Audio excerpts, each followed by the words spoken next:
Trump के बयानों से ये लगभग तय है कि अमेरिका अपने मकसद में कामयाब नहीं हो सका। ईरान को मिटाने और झुकाने की कहानी बहुत पीछे छूट गई। अब अगर अमेरिका ईरान से खाली हाथ लौटा तो ये जीत सिर्फ ईरान की नहीं, दुनिया की नजर में भले ही ईरान ने अकेले अमेरिका और इजराइल से मोर्चा लिया, लेकिन नेटो के कुछ देशों ने वो किरदार निभाया कि ट्रंप को मजबूर होकर युद्ध नीति बदलनी पड़ी। ईरान से नहीं, नाटो से हार गया ट्रंप। क्या नाटो ने ट्रंप को बेबस कर दिया? ट्रंप ने 2 हफ्तों तक गुहार लगाई, एहसान गिनाए, धमकी दी, लेकिन कोई फर्क नहीं पड़ा। ट्रंप ने एक एक देश का नाम लेकर बुलाया, लेकिन अमेरिका की जंग लड़ने कोई नहीं आया। और अंजाम ये है कि ईरान में अपना मिशन रोकने से पहले ट्रंप बुरी तरह बौखला गए। अब सवाल यह है कि क्या नाटो ने ट्रंप का हौसला तोड़ दिया है? क्योंकि अब ट्रंप साफ कह रहे हैं, ईरान से जंग में कोई भी देश हमारी मदद नहीं करना चाहता। नाटो पार्टनर्स ने अमेरिका को अकेला छोड़कर मूर्खता की है, ये याद रखा जाएगा। अमेरिका किसी को बचाने नहीं आएगा। ट्रंप की बौखलाहट बता रही कि नाटो में शामिल यूरोपीय देशों ने उन्हें बुरी तरह निराश कर दिया है। मजबूरी में ट्रंप को अपने प्लान बदलने पड़े हैं।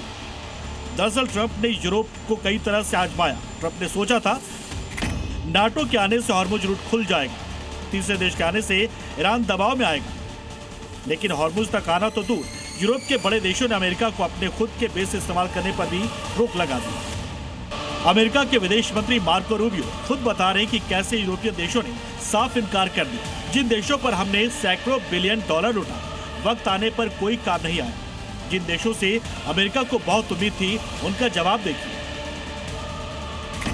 जर्मनी ने कहा, हमसे सलाह लेकर युद्ध नहीं छेड़ा था। ब्रिटेन ने एयरबस इस्तेमाल करने से रोका। फ्रांस ने कहा, यह अमेरिका की जंग है, हमारी लड़ाई नहीं है।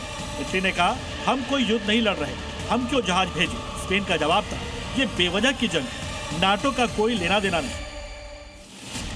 यूरोपीय देशों के बयान बताते कि नाटो पार्टनर्स ने ट्रंप की एक नहीं सुनी, अपनी रीढ़ सीधी की, ट्रंप के अकड़ को भाव नहीं दिया और अपने फैसले से ईरान को सीधी मदद कर दी, क्योंकि ईरान के सामने कोई नया फ्रंट नहीं खुला। इतना ही नहीं, यूरोपीय देशों में इजाजत न मिलने से अमेरिका के सामने सबसे बड़ा संकट इस बात का खड़ा हो गया कि ईरान पर हमले के लिए किस किस जमीन इस्तेमाल करें। इजराइल समेत पूरा मिडिल ईस्ट ईरान की रेंज में। ईरान की रेंज में आने पर अमेरिका के जंगी बेड़े को खतरा है। मिडिल ईस्ट में अमेरिकी सेना ईरान का पहला टारगेट हो जाएगी। ऐसे में हॉर्मुज खुलवाने और तेहरान को घुटनों पर लाने का मिशन अमेरिका को बहुत भारी पड़ सकता है।